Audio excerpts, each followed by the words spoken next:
Hi, I'm Dr. Mark Cucuzzellan, Director of the Natural Running Center and owner of Two Rivers Treads in Shepherdstown, West Virginia.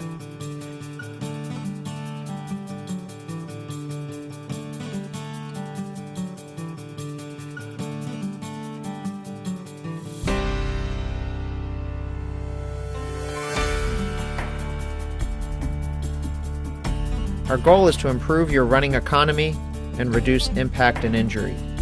What is running economy? Essentially, this is the amount of energy used to run a certain speed. By moving in a more efficient pattern, we move faster with less effort. We can improve running economy by running more, but only up to a point. 60 to 80% of runners get hurt every year, and many suffer the effects of overtraining and fatigue.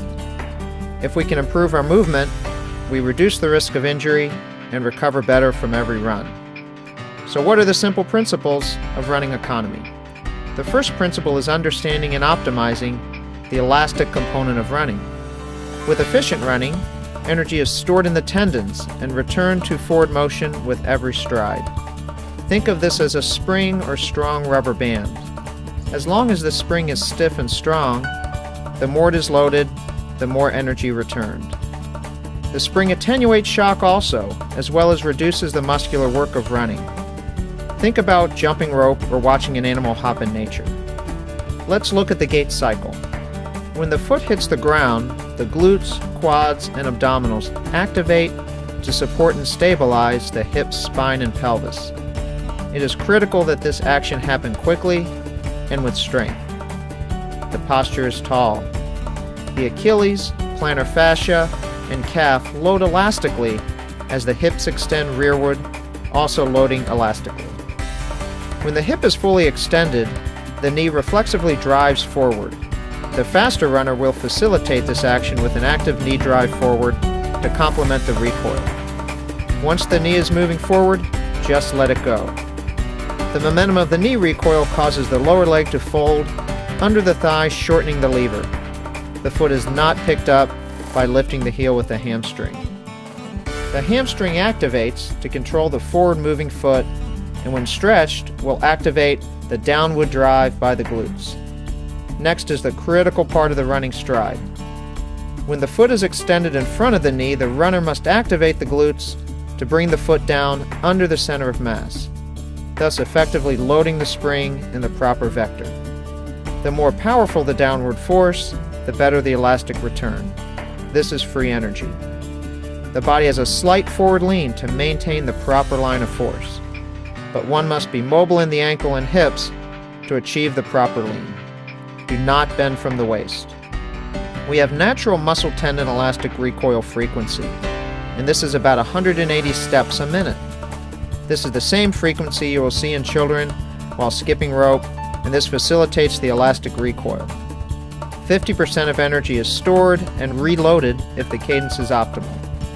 Try running in place with a slow, sticky cadence and with a quicker, springier cadence. What is less work? What is more important than what part of your foot hits the ground first is whether you are loading elastically in the right position. Your foot should land close to under the center of mass. Your foot should not be reaching out. Try for a shorter ground contact time. Do not push when the foot is loaded. Just load and spring. Our arms and hands counterbalance the trunk rotation. Elbows are at 90 degrees or less, and hands move in a circular motion. There is a rearward pull as if you were chopping wood. The arms recoil forward, and the shoulders rotate slightly. Stride length is shorter on uphill, longer on the downhill. Let's see what happens at slower and faster paces. Notice the cadence remains the same. At faster speed, the stride angle opens as more force is applied to the ground. Essential range of motion in the ankles and hips allows the fast pop off the ground in the right vector.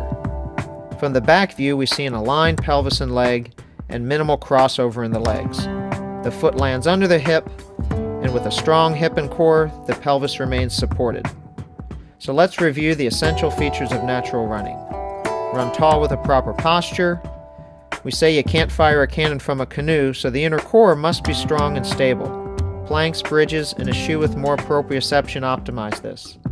One must have adequate hip mobility to achieve hip extension and an improved stride angle. The glutes must be active and strong. We recoil off the ground by applying a force to the ground. The glutes are the fatigue and injury-resistant primary movers in humans. In a sitting world, these muscles are often left asleep when we walk and run. Now let's look at a few patterns which could be improved.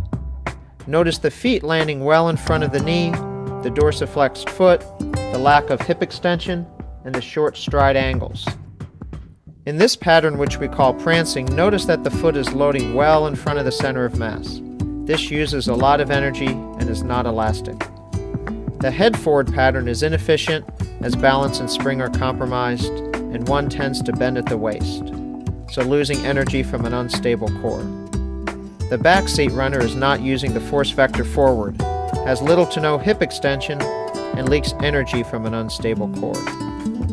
The purpose of drills is to reinforce the proper movement patterns, not to build fitness. In almost every activity we do, there is a focus on drills to improve technique. Running is no different. A nice safe drill to feel the activation of the glutes, cadence, and foot placement is running with a tether and trying to run away from a mini tramp or the ground. Try using your hamstrings to pull you or hip flexors to lift you as you do this drill.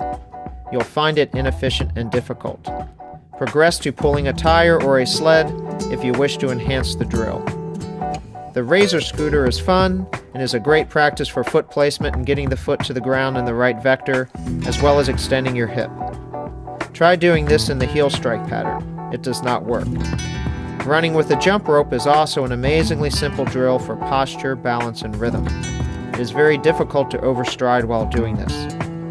Now let's learn to run. Get yourself tall, run in place with an elastic rhythm. It's more work if you slow the steps. Now pretend like you are going to give someone a kiss. Change the force vector and you move forward.